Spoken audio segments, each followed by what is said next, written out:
Hi guys, my name is Annalise Vento and today I'm going to be talking about the effect that social media has on modern day politics.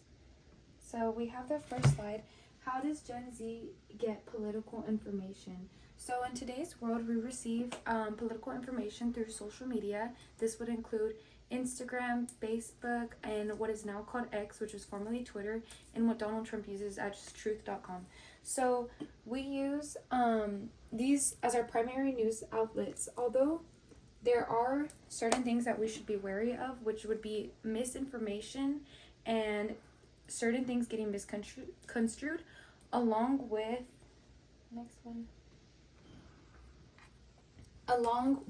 a biased demographic.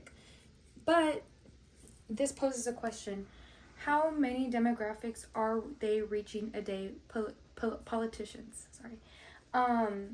We are able to reach large demographics on X because it mainly is targeted towards the younger audiences, which is why we know more things using X.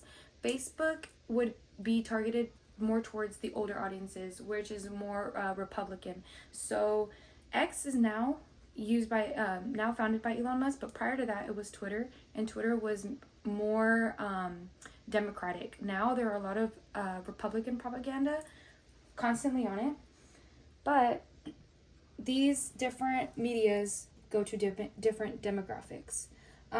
We use social media in order to get certain things out about how we feel, along with politicians also do kind of the same thing. So if we repost certain posts, it's because we believe or we resonate with this post, correct?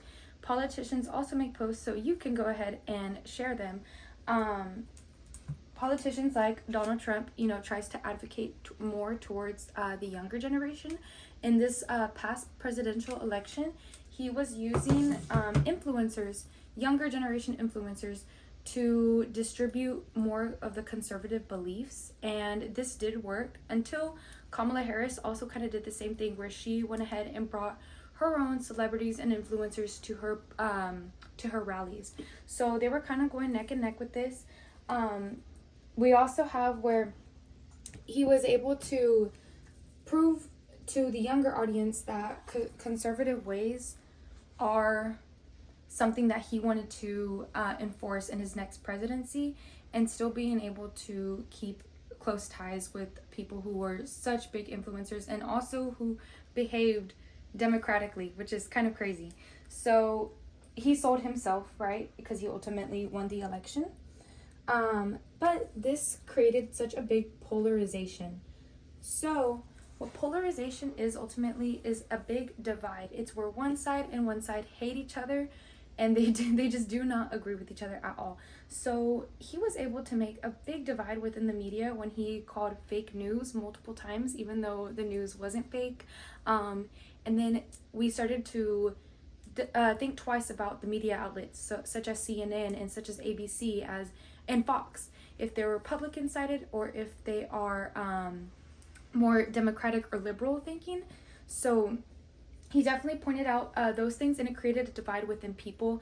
As I mentioned here, family members and friends, started to not talk as much anymore. I know personally for me, it has created a divide with certain people that I used to get along with, just because their views don't really resonate with mine, and it creates a lot of questions for what media outlets have biases.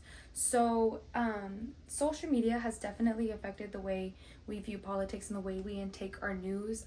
Misinformation for sure.